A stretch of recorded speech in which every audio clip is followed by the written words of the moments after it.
নমস্কার বন্ধুরা, রুচির কিচেনে সবাইকে স্বাগত জানাই। যারা কাঁচা কলা খেতে চায় না তাদের একবার হলেও কাঁচা কলার এই নিরামিষ রেসিপিটি বানিয়ে দিন। সবাই দেখবেন চেটে পুটে খাবে। দারুণ সুস্বাদু রেসিপি, খুবই সাধারণ। চলুন তাহলে রেসিপিটা দেখে নিয়ে যাক। প্রথমেই দেখুন এখানে আমি দুটো কাঁচা কলা নিয়েছি। কলার খোসাটাকে প্রথমে ছাড়িয়ে ফেলতে হবে, তারপরে কলাটাকে গ্রেট করে নিতে হবে। একটা গ্রেটারের সাহায্যে এইভাবে কলাটাকে দেখুন আমি গ্রেট করে নেব। এখানে বন্ধুরা কলাটাকে গ্রেট করে নিয়েছি দেখুন। এখন এই কলার মধ্যে দিয়েছি একটু লবণ,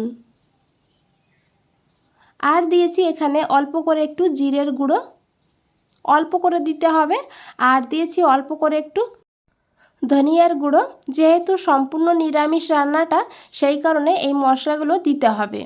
তারপরে দিয়েছি এখানে অল্প করে একটু হলুদের গুঁড়ো, অল্প করে দিয়েছি লঙ্কার গুঁড়ো, তবে ঝাল বুঝে দিতে হবে। আর দিয়েছি এখানে একটু গরম মশলার গুঁড়ো।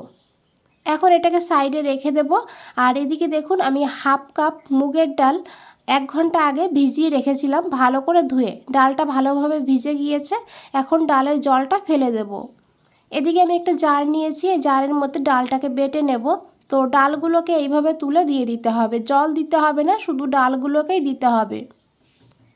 জলের যদি প্রয়োজন হয় তাহলে 1 থেকে 2 চামচ জল দিয়ে ডালটা বেটে নিতে হবে, তবে জল না দেওয়ারই চেষ্টা করবেন।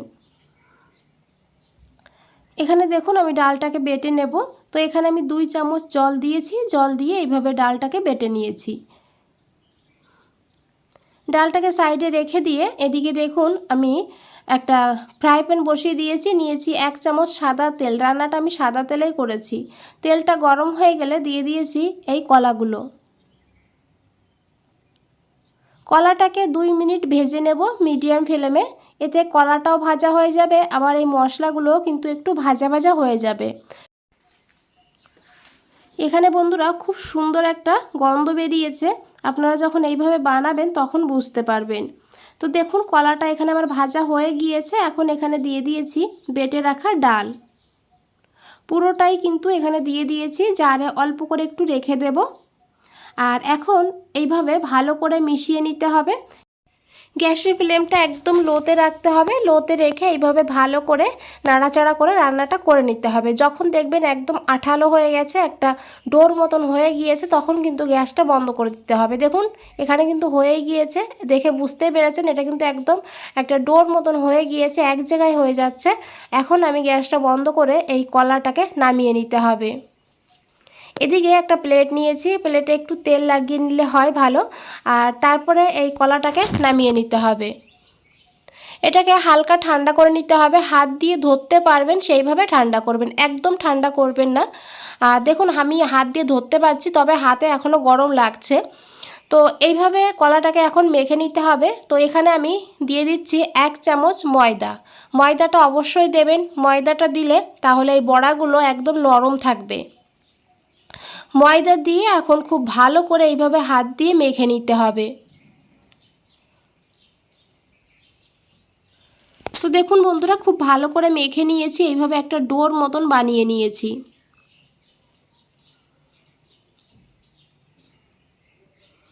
এখন এখান থেকে অল্প অল্প এইভাবে নিয়ে নিতে হবে হাতের মধ্যে। আর তারপরে যে কোনো একটা শেপ দিয়ে দিতে হবে। আপনারা গোল, লম্বা, না হলে চ্যাপ্টা যেভাবে বানাতে মন চায় বানিয়ে নিতে পারেন। আমি কিন্তু এইভাবে চপের আকারে বানিয়ে নেব। তো হাত দিয়ে এইভাবে একটু চেপে চেপে বানিয়ে নেবেন, তাহলে কিন্তু আর ফেটে যাবে না। আর সুন্দর প্লেনভাবে এগুলো কিন্তু রেডি হবে। দেখুন এইভাবে বানিয়ে নিয়েছি আমি। তো আরেকটা আমি দেখিয়ে দেবো কিভাবে বানিয়েছি। খুবই সহজ আর সিম্পল রেসিপি, তবে খেতে কিন্তু অসাধারণ হয়। অনেকে বন্ধুরা কাঁচা কলা খেতে চায় না, তবে এইভাবে রান্না করে দেখবেন বাচ্চারাও কিন্তু একদম খুশি হয়ে খাবে। তো দেখুন সবগুলো আমি বানিয়ে নিয়েছি। আর এদিকে দেখুন আমি নিয়েছি একটা আলু। আলুটাকে একটু ছোট ছোট করে একটু ডুমু করে কেটে নেব। দেখুন এইভাবে আলুটাকে কেটে নিয়েছি। আলুটাকে ভালো করে ধুয়ে নিতে হবে। আর এখানে আমি একটা মশলা বানিয়ে নিয়েছি। 2টো টমেটো নিয়েছি একটু আদা আর 2টো কাঁচা লঙ্কা, তবে ঝালটা আপনারা আপনাদের প্রয়োজন মতন নিতে পারেন। এখানে আমি যে জারে ডাল বেটেছিলাম সেই জারটাই নিয়েছি। এই জারের মধ্যে এই মশলাটাকে নিয়ে ভালো করে পেস্ট করে নেব। দেখুন মশলাটাকে আমি বেটে নিয়েছি। আর জারের গায়ে যে ডালটা লেগেছিল এই ডালটার জন্য কিন্তু এই গ্রেভিটা ঘন হবে আর টেস্টটাও দুর্দান্ত হবে। এদিকে একটা কড়াইতে আমি দিয়েছি 3 চামচ সাদা তেল। আমি আগেই বলেছি রান্নাটা সাদা তেলে করেছি, তবে সর্ষের তেলেও করা যাবে। তেলটাকে ভালো করে গরম করে নিয়ে তারপরে এই বড়াগুলোকে দিয়ে দিয়েছি। দেখুন এইভাবে দিয়ে তারপরে এগুলোকে ভেজে নেব। এক সাইড ভাজা হয়ে গেলে উল্টে দিতে হবে আর সুন্দর একটা কালার হয়ে যাবে। দেখুন খুব সুন্দর কিন্তু এখানে কালার হয়েছে। এখন এগুলোকে তুলে নিতে হবে আর একইভাবে বাকিগুলো ভেজে নিতে হবে। তো এখানে আমি যতটা ছিল সবই একবারে দিয়ে দিয়েছি আর এগুলোও ভাজা হয়ে গিয়েছে। আমি এখন এগুলোকেও তুলে নেব। এটা আপনারা এমনিতেও খেতে পারেন, খেতে কিন্তু দারুণ হয়। এদিকে দেখুন বন্ধুরা এই তেলে আমি রান্নাটা করে নেব। নিয়েছি হাফ চামচ গোটা জিরে, গোটা গরম মশলা, এলাচ, লবঙ্গ, দারচিনি, তারই সঙ্গে একটা তেজপাতা নিয়েছি, তারই সঙ্গে এখানে 2টো শুকনো লঙ্কা নিয়েছি আর নিয়েছি এখানে কটা 4-5টা গোলমরিচ। ফোড়নটাকে একটু ভেজে নেব আর তারপরে একটু এখানে জোয়ান যোগ করব। জোয়ানটা অবশ্যই দেবেন, সুন্দর ফ্লেভার হবে। আর তারপরে এখানে দিয়ে দিয়েছি কেটে রাখা আলু। আলুটাকে দিয়ে প্রথমে আলুটাকে ভালো করে একটু ভেজে নেব। আলুটা যেহেতু রান্না হতে সময় বেশি লাগে সেই কারণে আলুটাকে ভালো করে এইভাবে একটু ভেজে নিলে তাহলে রান্নাটা খুব তাড়াতাড়ি হয়ে যাবে। তো এখানে আমি ঢাকা দিয়ে রেখে দেব আলুটাকে 2 মিনিটের জন্য লো ফ্লেমে। 2 মিনিট পর ঢাকনাটা খুলে নিয়েছি। এখন একবার ভালো করে মিশিয়ে নেব। এখানে দেখুন বন্ধুরা আলুটা ভাজা হয়ে গিয়েছে। এইভাবেই আলুটাকে ভেজে নেবেন। তারপরে দিয়ে দিতে হবে এখানে টমেটো, আদা, কাঁচা লঙ্কা বাটা দিয়ে ভালো করে এইভাবে 2 মিনিট কষিয়ে নেব যাতে এই টমেটো আর আদার কাঁচা গন্ধ না থাকে। এখন এখানে আমি একটু জল যোগ করে দেব। কিছু গুঁড়ো মশলা এখানে যোগ করতে হবে সেই কারণে।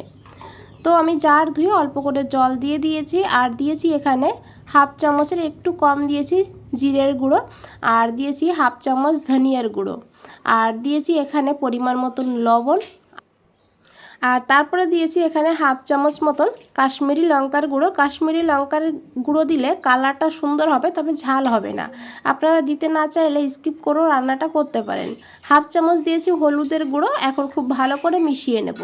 ঢাকা দিয়ে মশলাটাকে খুব ভালো করে কষিয়ে নিতে হবে। মাঝে মাঝে ঢাকনাটা খুলে একটু নাড়াচাড়া করে দিতে হবে, না হলে নিচে মশলাটা লেগে যেতে পারে। দেখুন মশলার থেকে পুরোপুরি তেল কিন্তু ছেড়ে দিয়েছে। খুব ভালো করে মশলাটা কষানো হলে রান্নার স্বাদটাও কিন্তু ডবল হয়ে যাবে। দেখুন বন্ধুরা এখানে মশলাটা কষানো হয়ে গিয়েছে। এখন আমি দিয়ে দিয়েছি জল, তবে জলটা একটু বেশি করে দিতে হবে আর অবশ্যই গরম জল দিতে হবে, কারণ কলার বড়াতেও কিন্তু জল টানে আর এমনিতে একটু ঝোলঝোল রাখবো এই রান্নাটা, সেই কারণে একটু জলটা বেশি করে দিয়েছি। খুব ভালো করে মিশিয়ে নিয়েছি। দেখুন জলটা ফুটতে শুরু করে দিয়েছে আর এদিকে দেখুন বড়াগুলো কত সুন্দর হয়েছে, কতটা নরম হয়েছে। এখন আমি এই বড়াগুলোকে দিয়ে দিয়েছি এই ঝোলের মধ্যে, দিয়ে খুব ভালো করে মিশিয়ে নেব আর তারপরে ঢাকা দিয়ে রান্না করব 5 থেকে 6 মিনিট। 6 মিনিট পর ঢাকনাটা সরিয়ে নিয়েছি। এখন খুব ভালো করে একবার মিশিয়ে নেব। বন্ধুরা রেসিপিটা ভালো লাগলে অবশ্যই একটা লাইক করে দেবেন আর চ্যানেলটাকে সাবস্ক্রাইব করে পাশে থাকবেন। দেখুন তেজপাতাটা আমি তুলে ফেলে দিয়েছি। এখানে আলুও ভালোভাবে সিদ্ধ হয়ে গিয়েছে। দিয়েছি 2টো কাঁচা লঙ্কা, সুন্দর ফ্লেভার হবে। দিয়েছি অল্প করে একটু গরম মশলার গুঁড়ো, দিয়ে খুব ভালো করে মিশিয়ে নেব। তারপরে দেবো এখানে 1 চামচ ঘি। ঘিটা অবশ্যই দেবেন, নিরামিষ রান্নাতে একটু ঘি দিলে টেস্টটা কিন্তু দারুণ হয়। আমি গ্যাসটা বন্ধ করে দিয়েছি আর এখন ঢাকা দিয়ে 5 মিনিট স্ট্যান্ডিং টাইমে রেখে দিয়েছিলাম। 5 মিনিট পর ফিরে এসেছি। বন্ধুরা আশা করি দেখে বুঝতেই পেরেছেন কতটা লোভনীয় লাগছে। একবার হলেও এইভাবে বানিয়ে দেখবেন, তারপরে কমেন্টে জানাবেন আপনাদের কেমন লেগেছে। বন্ধুরা আজ তাহলে এই পর্যন্তই। ফিরে আসছি নতুন কোন রেসিপি নিয়ে। ভালো থাকবেন, সুস্থ থাকবেন। সবাইকে অনেক অনেক ধন্যবাদ এত সময় ধৈর্য ধরে রেসিপিটা দেখার জন্য।